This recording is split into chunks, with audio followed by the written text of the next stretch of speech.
അപ്പോൾ പാലക്കാട് നിന്നും വരുന്നത് സമാനമായ വാർത്തകൾ തന്നെയാണ്. പാലക്കാടും വീണ്ടും ഭൂചലനം ഉണ്ടായതായാണ് നാട്ടുകാർ പറയുന്നത്. തൃത്താല, തിരുമിറ്റക്കോട്, ആനക്കര ഭാഗങ്ങളിലാണ് ഇന്ന് പുലർച്ചെ 3:55 ഭൂചലനം അനുഭവപ്പെട്ടത്.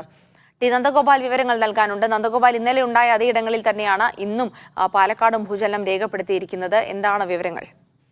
ജിൽസി, പാലക്കാടും തൃശൂർ അതിർത്തിയോട് ചേർന്ന് കിടക്കുന്ന അതേ പ്രദേശങ്ങളിൽ തന്നെയാണ് ആ ഭൂചലനം അനുഭവപ്പെട്ടത്. ഇന്നലെ ഉണ്ടായ സമാനമായ പ്രദേശങ്ങളിൽ ഇന്ന് പുലർച്ചെ 3:55 ചെറിയ രീതിയിലുള്ള ഒരു ഭൂചലനം ഉണ്ടായി എന്നുള്ളത് നാട്ടുകാർ പറയുന്നത്. പക്ഷേ മറ്റ് നാശനഷ്ടങ്ങളൊന്നും തന്നെ ഇതുവരെ റിപ്പോർട്ട് ചെയ്യപ്പെട്ടിട്ടില്ല.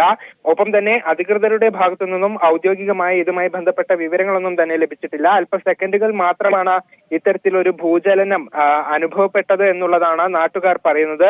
നേരത്തെ നമ്മൾ പറഞ്ഞതുപോലെ ഇടയ്ക്കിടെ ഈ പ്രദേശങ്ങളിൽ ഭൂചലനം ഉണ്ടാവാറുണ്ടെങ്കിലും ഇത് തുടർച്ചയായി ഇങ്ങനെ ഉണ്ടായത് ഇത് ആദ്യമായാണ്. അപ്പോൾ നാട്ടുകാരുടെ ഇടയിൽ വലിയ രീതിയിലുള്ളൊരു ആശങ്ക ഈ കാര്യത്തിൽ ഉണ്ടായിട്ടുണ്ട്. അപ്പോൾ ഔദ്യോഗികമായി അധികൃതരുടെ ഭാഗത്തു നിന്നും ഒരു വിശദീകരണം കൂടെ ഇവർ പ്രതീക്ഷിക്കുന്നുണ്ട്.